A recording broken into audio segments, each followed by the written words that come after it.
Sure. And sharing, like I said, if you post something and somebody kindly Kindly. shares it, Yes. and I say that because we ask all of Right. you to share, about our show, about, Momentum Tribe, about something you love, about a brand you like.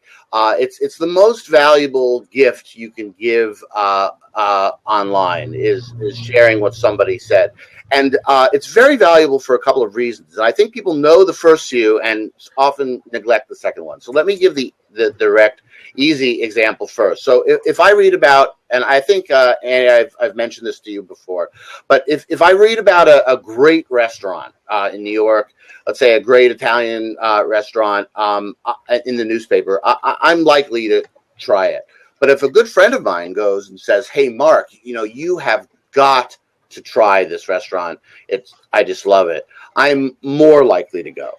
Right? Yes. I am more likely to go if a trusted friend suggests to go to this restaurant than if I Right. read it in the paper. Mm-hmm. And so that share, by its very nature, by the nature that it was shared by a Trusted source. trusted source, and I do trust New York Times some of the time, but anybody who's been in the paper knows that there are mistakes, and who knows, it's somebody's opinion. But I do trust my friend.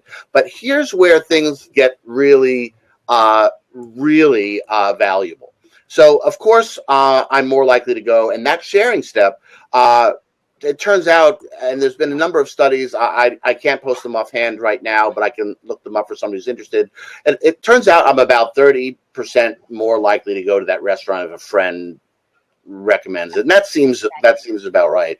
But there's another factor that's often overlooked. The other factor is that my friend who found out about this restaurant and then shared it with me would not have shared it with me if he knew that I did not like Italian food.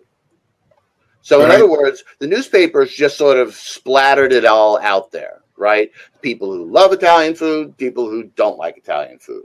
But my friend who knows me is only going to share it with me if he knows I like Italian food. He's not going to share it with our third friend if she doesn't like Italian food, because what's the Right. use? We know she doesn't like Italian food. She's going to hate this restaurant too, right? So they've actually done a sort.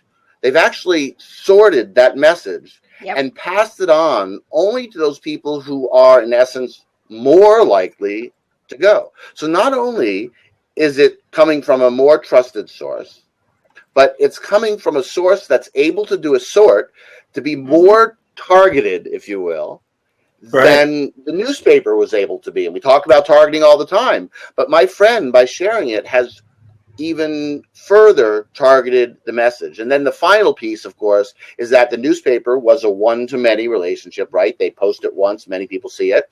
My friend probably won't recommend it just to me. It may recommend it to two people. So Right. that's another one-to-many relationship. So we have, in that sharing step, and the reason it's so valuable are those three things. We have one, it's shared through a channel with more trust. Number two, it's shared to only those people who are more likely to be interested in what it is. There's been a sort involved with it. And then three, it's a second one-to-many step. So it doesn't take very many of these one-to-many steps, right? If you double a penny every day, you get $1 million by the end of the month. It doesn't take many of these one-to-many steps to reach a very, very large number of people. So that sharing step is, in all respects, the holy grail of digital and social marketing. Very, very important. Awesome. I love That's that. awesome. That's a big boom. Some props. I know There's that's been 1,000 props, 1,000 props. This is so powerful. This is one of the most powerful things that we discussed last time we sat down. I'm so glad it came out today.